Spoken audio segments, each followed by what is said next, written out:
সকালের জলখাবার যদি তোমার শরীরে গিয়ে ওষুধের মতো কাজ করতো তাহলে তোমরা কি খেতে? আজ আমার প্লেটে আছে একেবারে সহজ তেল মশলা ছাড়া সেদ্ধ সবজি। নমস্কার বন্ধুরা, আমি নবনীতা চলে এসেছি আরও একটা রেসিপি ভিডিও নিয়ে তোমাদের সামনে।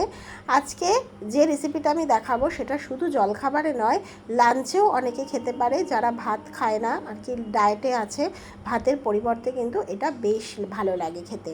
তো অনেকেই ভাবে স্বাস্থ্যকর খাবার মানে স্বাদহীন, কিন্তু আসল কথা হলো শরীর ভালো থাকতে প্রতিটা দিনই সুন্দর লাগে।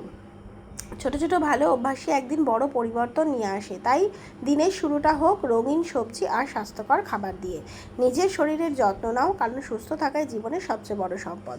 তো আজকে আমি যা যা দিয়েছি তোমরা দেখতেই পেলে, প্রথমে যে সবজিগুলো আমি দিয়েছি, যা যা সবজি ঘরে ছিল সেগুলোই কেটে নিয়েছি। আর অল্প করে বাটার দিয়ে তার মধ্যে বেবি কর্নটাকে ফ্রাই করে নিলাম, আর মাশরুমটাকেও আমি ফ্রাই করে নিলাম।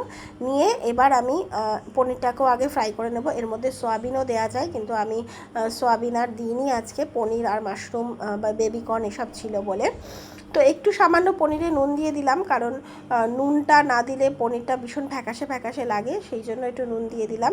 আর দেখো, আর একটু বাটার দিয়ে তার মধ্যে আমি দিয়ে দিয়েছি রসুন কুচি। রসুন কুচিটাকে একটু ভাজা ভাজা করে নিয়ে, আর যে সবজিটা আমি জলের ভাপে বয়েল করে রেখেছিলাম যে সবজিগুলো, সেইগুলো দিয়ে দিলাম। দিয়ে একটু বেশ ভালো করে নাড়িয়ে চাড়িয়ে নেব।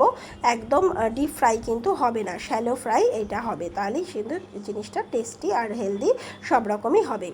আর দেখো, পেঁয়াজ কুচি, টমেটো কুচি আর তোমার শশা কুচি এর মধ্যে দিয়ে দিলাম। দিয়ে ভালো করে মিশিয়ে নিয়ে এবার দেবো একটু সামান্য পরিমাণে বিট নুন, আর দেবো ভাজা জিরের গুঁড়ো। এটা আমি বাড়িতেই জিরেটাকে ভেজে আর কি গুঁড়ো করে রাখি, তো সেটা একটু দিয়ে দিলাম। আর দিলাম গোলমরিচের গুঁড়ো। গোলমরিচের গুঁড়ো দিতেই হবে, কারণ লঙ্কাও দিয়েছি আমি, তো তাও একটু গোলমরিচের গুঁড়ো দিলে টেস্টটা ভালো লাগবে বলে কিন্তু দিয়েছি। আর এর মধ্যে দেখো, দই আর ধনেপাতা আর কাঁচা লঙ্কাকে আমি কিন্তু একটা পেস্ট বানিয়ে নিয়েছিলাম একটু জল দিয়ে, সেটা দিয়ে দিলাম।